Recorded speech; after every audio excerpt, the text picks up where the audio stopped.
যৌথ উদ্যোগে লেবাননের প্রবাসীদের জন্য ফ্রি মেডিকেল ক্যাম্প আয়োজন করেছে বাংলাদেশ দূতাবাস ও জাতিসংঘের শান্তিরক্ষা বাহিনীতে নিযুক্ত বাংলাদেশ নৌবাহিনী। এতে বিনামূল্যে চিকিৎসা সেবা নিয়েছেন দেশটিতে বসবাসরত ২৫০ শতাধিক বাংলাদেশি। এই সেবার পাশাপাশি প্রবাসীদের বিনামূল্যে প্রয়োজনীয় ওষুধও দেওয়া হয়।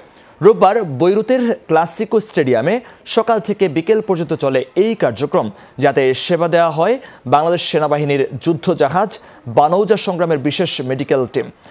এই সময় উপস্থিত ছিলেন লেবাননে নিযুক্ত বাংলাদেশের রাষ্ট্রদূত air vice marshal Javed Tanvir Khan. আরও উপস্থিত ছিলেন বানৌজা সংগ্রামের ভারপ্রাপ্ত অধিনায়ক কমান্ডার খাজা মাসুম, বাংলাদেশ দূতাবাসের দূতালয় প্রধান ও কাউন্সিলর মোহাম্মদ বাকিবিল্লাহ, প্রথম সচিব আনোয়ার হোসেন সহ দূতাবাস ও নৌবাহিনীর কর্মকর্তারা।